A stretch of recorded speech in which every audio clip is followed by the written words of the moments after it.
Well, hello, Joe. Welcome to the show. I'm so glad that you're here. Thank you so much for having me. I'm really excited to talk to you.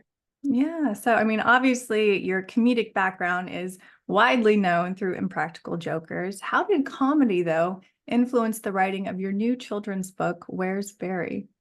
Um, I think I made the most of a situation by trying to use comedy to help my son deal with it. So it's based on my Mhm. son, Remington Remo, had lost one of his stuffies, and he couldn't find him. He was flipping out. It was bedtime, and he realized he wasn't in his bed. So we had to retrace his steps throughout the day.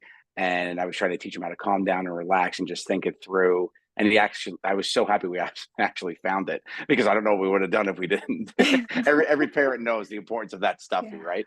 So he found it, and it was like a really fun, cute story. And I was like, "Oh, this might be fun to get into to make into a storybook form." So I did, and it was fun because I get to entertain in a different way. Besides being a comedian, I'm a father, which is a big part of my Mhm. personality and persona, and it's become more prevalent over the past couple of years. And I was very happy to be able to introduce myself into the homes through a children's book. Absolutely. Was it a difficult transition, or were you one of those dads that like reads to your kids every night anyway? So you're very comfortable with, children's books. It's interesting because it's like, this is a very specific type of writing, and you've done so many other forms. What really drew you to the children's genre? I started as a creative writer back Yeah. in the day. I was 12, 13 years old writing short stories in my yard as all my friends were playing football. And Wow. then, I was a little bit of a geeky type of kid. I was good at math. I was on a math team. I was a mathlete. I was into journaling, creative writing, writing short stories. So I always had, that's really, I think, what got me into my window to entertain was storytelling. Like I really started doing that. And it's been a crazy whirlwind since. 12 to 48, there's been a lot that's happened in those 36 years. See, that was quick math. I'm a mathematician. They Intimidating. I wanted to prove it, fact check myself. But yeah, I think for me, it was, I grew up with a dad who traveled a lot and, would come home and spend time when he was home, which was great and be very aware. And then when I started with my kids, I was so busy traveling and whatnot, I realized that, I wasn't spending as much time as I had, but bedtime was like a good time to be able to jump in. So I would start reading books, and I always enjoyed children's books because I used to sell children's books. I was a baby store salesman before Impractical Jokers. I worked at a baby store Wow. called Giggle. It was a high-end baby store that sold furniture, gear, things like that. And there was a whole children's books section, which I always took to. And like during the downtime, I would read the books to get to know the authors, be able to tell their stories, because it was Mhm. always a companion piece book where people were like, oh, I want to get something nice. And I'd be able to tell the stories of these books. And I loved it. And I was like, oh, this is pretty cool. And I actually tried to write one back in the day, but I wasn't good enough to yet. I hadn't really honed the skill. So when the opportunity came around again, I was like, oh, this is really fun. It was during COVID. It happened right after I Mm. had some downtime. And I was like, let me try this. And I worked connected with Penguin Publishing Group, and they were great with some feedback. And then the best part was getting it illustrated. I got connected with Luke Flowers, who illustrated the book, Mhm. who was a fan of me, my work, Jokers, and he just hit a home run with, like, I sent him pictures of my kids, my stuffy when I was growing up, who Bearry is modeled after, my Oh, daughter who makes a cameo in the book, my dog Spumoni who's in the book. So it's like really a family affair, and it just all came together so much better than I couldn't have imagined. And I'm really like excited for people to see like the whole process because it's so much longer, right? Like books take forever to come right. out. I've been working on this for like 2.5 years almost. Wow. So I'm really excited for people to finally see it. Yeah. What are your thoughts on like timing? Like timing is so important in our lives for all of the major events, but something like this too, that's going to touch a kid at the right time in his life that, he wouldn't have been able to really process it 2 years ago. So divine timing, what are your thoughts on that in life and in Yeah. general? Oh, divine timing it's a reality. It is life, right? Hmm. I don't necessarily think I'm not one of those guys that things happen for a reason, but I think things happen at a time, and then you're able to process it at a different time. So like all the challenges you go through, you're better equipped at certain times to deal with them than Yeah. others. Things that would have crippled us years ago are just we shrug off now. And I know that firsthand through several personal experiences, but I think that you're just, you know, you're always developing. And for me to be there, for the most important thing for me is to be of reason that a parent is spending time with their kid in bed. Like Mm, that's why I love the book. It's not so much about the story, whatever, but it's just to be that moment they're laughing together, looking at the pictures, and that's the book that the kid picks out for the dad or mom to read to them. That for me is like, oh, that's pretty cool. Because we had that ritual now with my kids. I didn't always have that ritual. I wasn't always this yeah. type of father that was there for bedtime, be able to do that kind of stuff. Right before COVID happened, I came home. I was on tour, and my daughter came home. She was 5 years old, and she goes, "Daddy, I love when you come to visit." I was like, "Oh man!" It was like hysterical and heart wrenching at the same time. Yeah. Yeah. So it's like interesting that the way kids perceive what you're able to do with them. And I was like, "How do I spend more quality time?" And bedtime is so sacred. It's just like literally the Mhm. last thing before they go off in a dream world. Then you spend those moments. It's normally a little calmer. There's less distraction.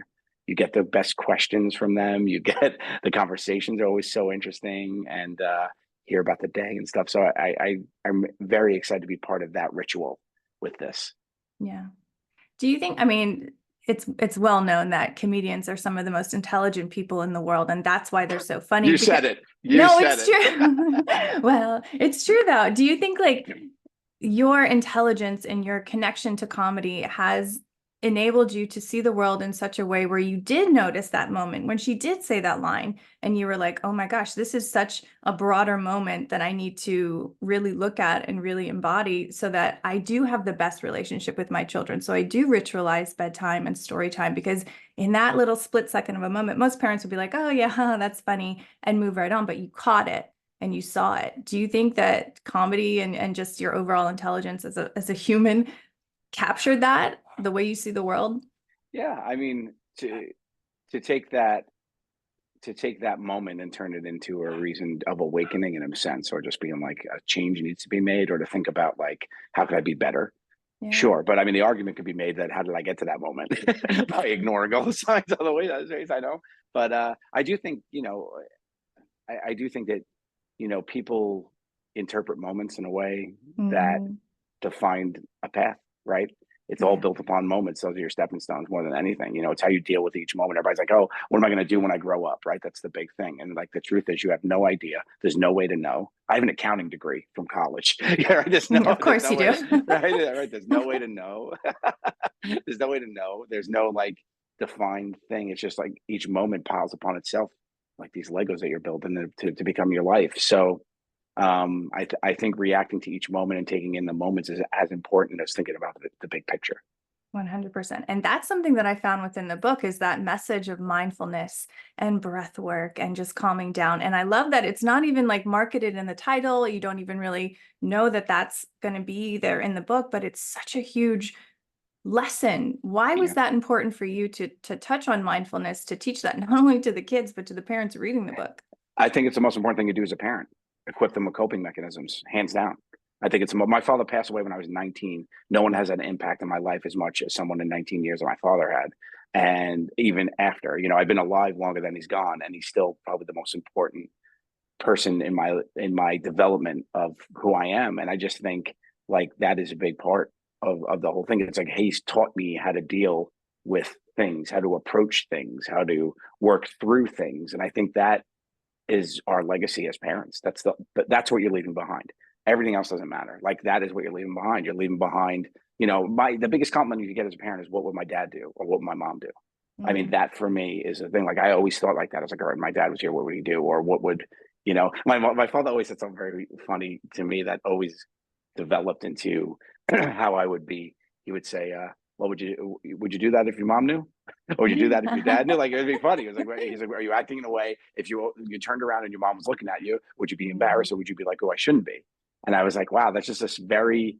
He said it in like a silly way, but it just always stuck with me. It was just a thing mhm. that that goes with. So I think coping mechanisms. I mean, we have to equip our children with that because this world comes at them with so much thunder. So we have Yeah. to help them get through the storm for sure. Even more so now. I mean, with social media and phones and all of Yeah. that, like it's so much faster than even when I grew up in the 90s. And it's just like, Mhm. what can we do as parents, like you said, to equip our children with these resilience practices? And this comes off as like a little beautiful rhyming children's book, but there's so many greater lessons within.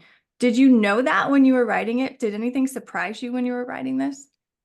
No, Yeah, it was the whole thing was surprising, right? Because I was like, I first of all, I just was like, oh, it's a funny, like the title I love Where's Barry? I just think it's very Hmm. funny, it's because I'm famously known for yelling, Where's Larry? And they're just like, it just spoke to my persona. And I was like, go from there. I'm like, okay. And I They're was going like, to and then I hear was like, it when where they is he? read I know. it. There's actually the one page fold out where I'm just running, my son is running across the living room yelling, Barry. Like it's just completely homage to me, and my legacy as being silly. But I think the important thing for it was I was like, oh, so how could he in the book, like when you write the rhyme first, and you're like, okay, this rhymes, but then what rhymes, it makes sense, and then like Yeah. what teaches and what does that. So like you start with, okay, this line rhymes. Okay, that's fine. Hmm. It sounds sing songy. And then when I got into it with the Penguin people, it was really interesting. They're like, okay, what is they realized I touched upon the message. Like, could you expand on this message? And I was like, well, yeah, we were trying to calm down and everything. And that's how the whole 3, 2, 1 got towards the end, where we were just like, okay, let's Hmm. take our breaths and go. And that's like the number one in my house. When my kids freak out, my daughter gets very riled up easily about things, and her mind starts spinning. It's always like, okay, all right, let's go. What are we doing? Let's break it down. It's a big thing. Let's Yeah. break it down. And I think that was a nice thing that through the writing process unearthed, and found itself in the book. Yeah. Did the kids get to weigh in too? My son did the sweetest thing ever. We showed him the prototype, and his sister wasn't in it. And there was in the page where he ran through the living room. He just ran through the living room, and at the end we got there. He goes. I was like, do you like the way he's flipping out? And he goes, Mm. where's Milana? And I was like, wow. I was like, how aware and how cute that he wants to share this with his sister. So we got her added into the living room, holding her little unicorn stuffy that is her stuffy when she was little, Hmm. because she's 9 now, and that she's holding in the living room as he's running through.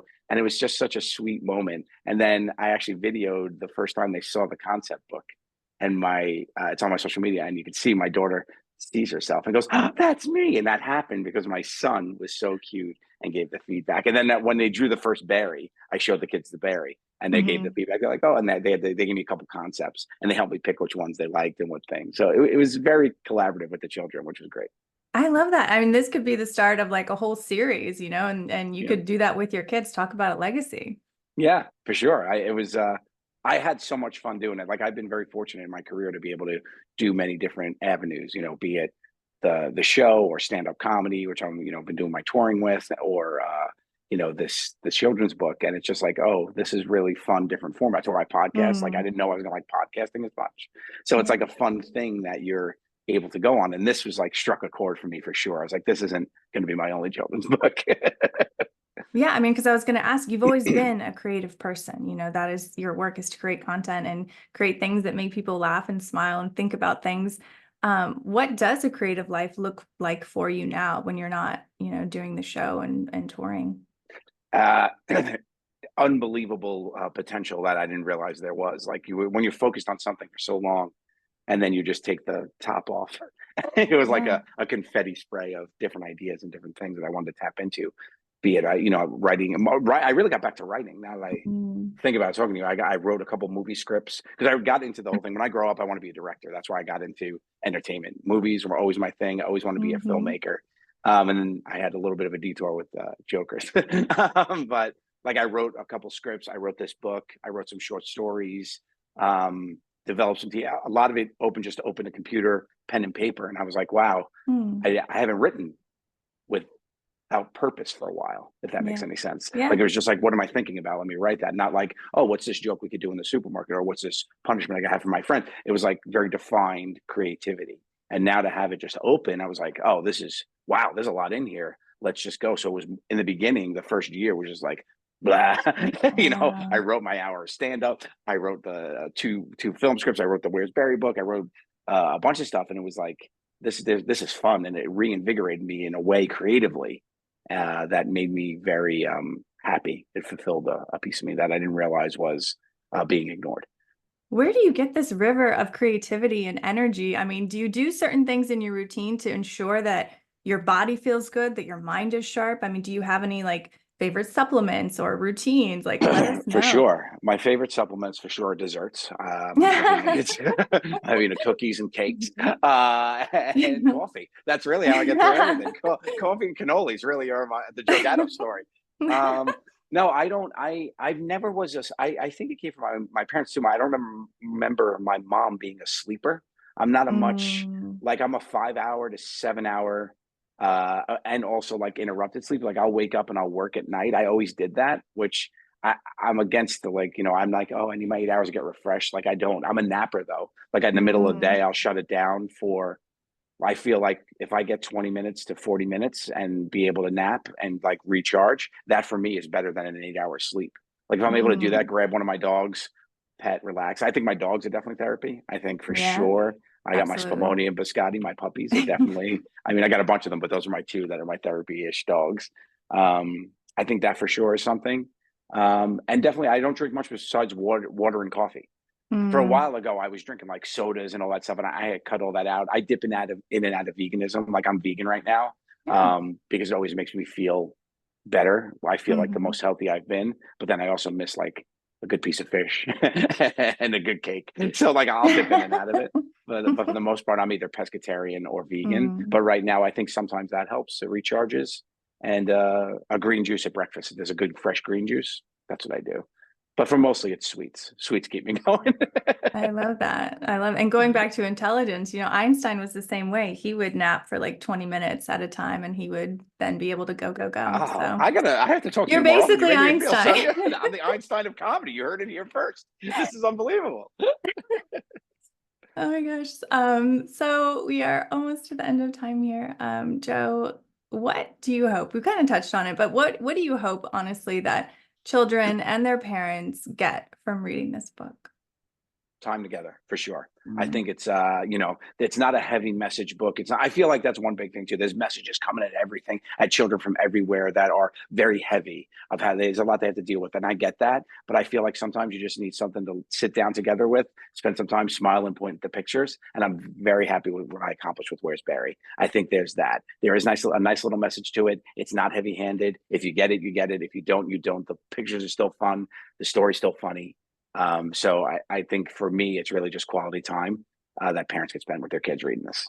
absolutely. Yeah, and Absolutely. I also want to make a good book from going back to my giggle days. That was a good gift.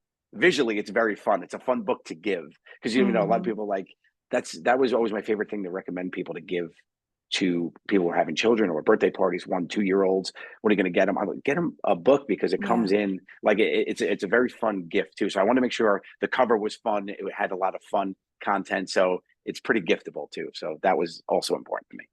The divine timing. If you hadn't worked at Giggles, you wouldn't have been able to It, insert that, and it all makes sense. that's And right. it's true I met too. my wife. I met my wife at Giggles. She was working at Giggles. So yeah, I mean, it was a lot. That moment in time was a lot for me. Yeah. Oh, I love that. I love Yeah. that. Joe, if there were one final message that you would want to leave with the listener, the parent tuning in, who loves your work and, is going to love this book, what would that be? Be kind. Be kind. I think it's very important to be kind, lead with kindness, and and find reasons to laugh because laughter does heal, and laughter is very important. So either let me help you with that, or find your own outlet. But laughing together as a family for sure. I think everybody could think about their times growing up and remember times they were laughing with their parents or siblings more than that when they were crying. So Mm, it's very important. I love that. I love that so much. Great message. Okay, so the book is Where's Barry? Now, Yeah. where can our listener connect with you online as if they didn't know and get the book? My website is joegattoofficial.com. It has all my information for everything that I do, but also Instagram is where I'm most active at Joe_Gatto. I'm on there. And then the book could be bought everywhere. It's in pre-order now through September. So get it now before we run out of them. And everywhere, Target, Walmart, Barnes and Noble, Amazon, and anywhere you get your stuff. And when can we expect your directorial debut? Couple years? Couple of I'm years from working on now? it. A couple years, yeah, a couple years. You heard it here first. The Einstein of comedy will be coming out with a movie, and let's say 2026. Well, please hire me to work in it. Come down to Atlanta. That's where all the movies are being I filmed love out. Atlanta. That's where One I of my am. favorite studios is Atlanta. Trilith Studios down in Atlanta is unbelievable. Yeah. I love down there. Atlanta's great. Well, and Marvel just moved. DC's moving in. So yeah, there's plenty of opportunity there. Finally, I could be the superhero that we all needed. You said it. You said I it. did. I did. Joe, thank you so much for your time. This was a blast. And thank you for your beautiful book. Well, thank you so much. This was wonderful. I appreciate you having me.